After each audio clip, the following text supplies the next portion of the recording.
Hey folks, and welcome to another episode of Crit Hit Reviews with your host, Arlyeon. On today's episode, I'll be talking about Dreaming Door Studios' narrative-driven RPG, Golden Treasure: The Great Green. Find out if I think this title is a solid prize or if I was left dragging my feet to complete it. Golden Treasure follows the story of a newly born dragon who emerges into the world freshly orphaned and must find their own way. Across the game's 3 acts, they'll overcome, or succumb, to the challenge of growing up, which sounds like a really hokey movie when I think about it, as well as the process of discovering the world and their own place within it. Yep, I should not be allowed to go and Cliff Note summarize games.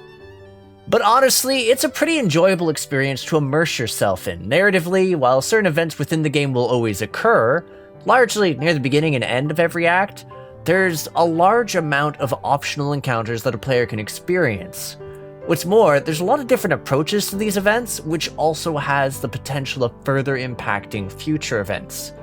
If you're a fan of story-driven experiences, there's a lot of lore, world building, and just overall well-written prose to be found in the guts of the game. And for those looking for something a bit more crunchy, like the bones of your enemies, well, there's a fair amount to do.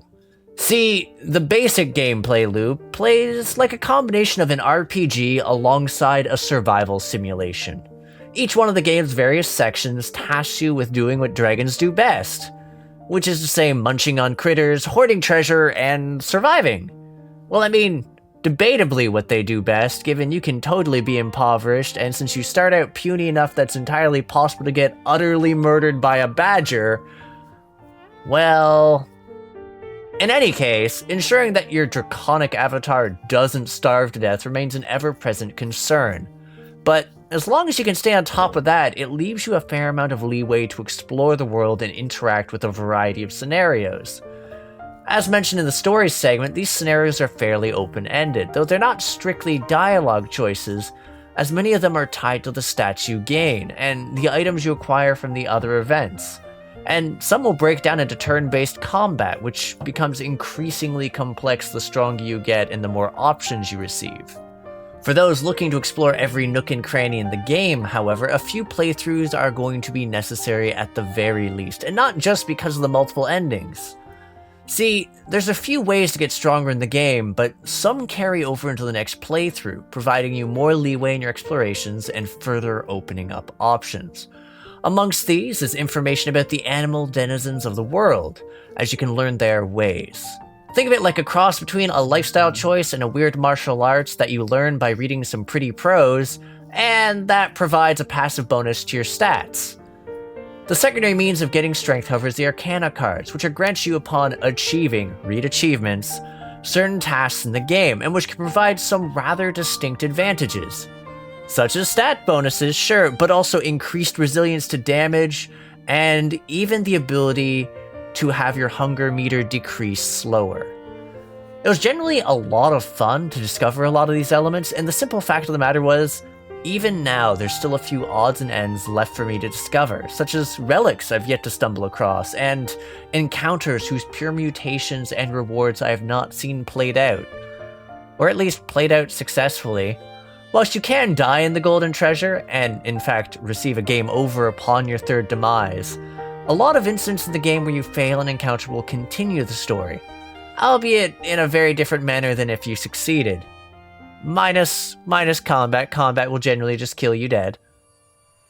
Audio-wise, I found a lot of the game's music fairly soothing to listen to, with a lot of focus on ambient world building. The atmospheric sound effects were pleasant and helped to set the tone, just complementing the more measured pacing of the game. Golden Treasure's presentation is far closer to a visual novel in appearance, being a large number of stills, though there are some segments of the game that do have more animated aspects. That said, a distinctly interesting facet to its visuals is that all of its scenes are hand-painted, which makes for an interesting stylistic choice. So with all this said, I am rather fond of Golden Treasure: The Great Green. There's a lot going on in the game narratively, and the amount of backstory and lore that you can discover that's just off the beaten path is startling at times. And yet makes the process of discovery incredibly rewarding. Also, a lot of the events were a blast to encounter because of the characters and factions were interesting to interact with and because of the overall strength of the writing. Plus, it's entirely possible to get a sweet posse of wolves, clan singers, to do your bidding. Gameplay-wise, things started a bit rough as you learn how to interact with the world, especially when you're incredibly weak. But as you progress through the game, things start to click together and become smoother. And the ability to tailor your approach to your strength, as well as occasionally show up your weaknesses, helps a lot. It also helps that I never encountered any situation that I felt was unfair, partly because even if I wasn't equipped for it in a given moment, the game tended to provide ample warnings as well as hints towards how one might be able to tackle it in the future.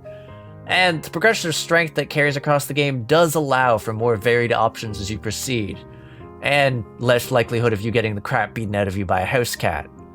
Also, it's pretty nice to be able to chapter select. That's really convenient if you're specifically looking to see things on a certain chapter, and the game's fairly forgiving about ensuring that you're strong enough in a chapter you freshly start in. And yeah, as I mentioned before, it's a very pleasant game to both witness and listen to, so overall I'd say this makes this game for a very solid hit. Which is why I'm also happy to be able to add a little addendum to this review. See, after I cleared the game, I decided to go and give developers a bit of a nudge to see if what I'd seen at the end of the game were hints towards an upcoming sequel. And as it stands, that was actually the case, but there's also some additional content being plotted for Golden Treasure: The Great Green. Whether it ends up being free or paid DLC, I don't quite know yet, but for those who end up investing in the game, that's something to look forward to in any case, and you'll be able to check the Steam page for further details. With all that said, first off, I'd just like to add an additional reminder to say thank you to Dreaming Doors Studios for the review copy of this title. Other than that, thanks to you folks for tuning in.